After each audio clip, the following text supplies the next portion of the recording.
প্রধান উপদেষ্টার দায়িত্ব নিয়ে নিজের ৬৬৬ কোটি টাকা কর মওকুফ ও গ্রামীণ বিশ্ববিদ্যালয়ে অনুমোদন সহ ২৬ সুবিধা নিয়ে ডক্টর ইউনূস বিতর্কিত হয়েছেন বলে মন্তব্য সুধী জনদের।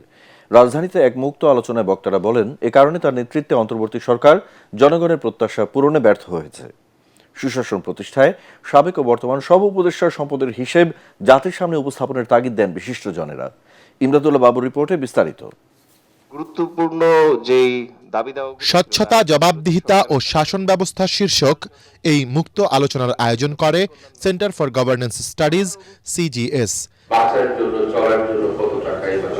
এতে জুলাই গণঅভ্যুত্থানের পর জন আকাঙ্ক্ষার অন্তর্বর্তী সরকার গঠিত হলেও মানুষের ভাগ্যের কোনো উন্নয়ন তারা করতে পারেনি বলে অভিযোগ করেন আলোচকরা।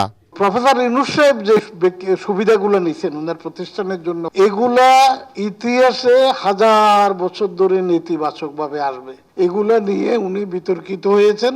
আমি বলবো এক অর্থে আত্মহত্যা করেছেন। এখনো কিন্তু কারি কারি টাকা বিদেশ পাচার হচ্ছে।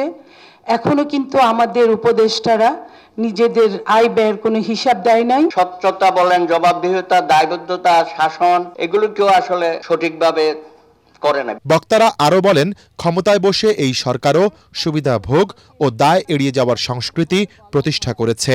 এই নির্বাচনে যে এখনো যে সীমাহীন ভাবে যেখানে খুন খারাপি হচ্ছে, এটার ব্যাপারে তো হোমে গম নেই কারণ।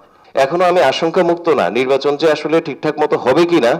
আগামী সরকারের কাছে স্বচ্ছতা ও জবাবদিহিতা প্রতিষ্ঠার পাশাপাশি জনগণের প্রতি সর্বোচ্চ দায়বদ্ধতা প্রত্যাশা করেন বিশিষ্টজনরা।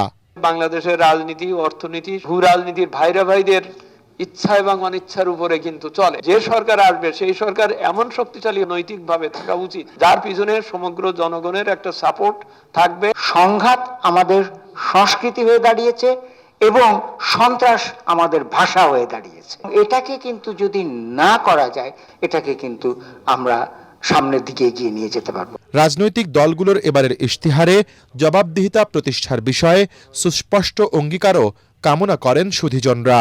গুনে গুনে 26টি সুবিধা নিয়েছেন। ইমদাদুল্লাহ বাবু, ATN বাংলা, ঢাকা।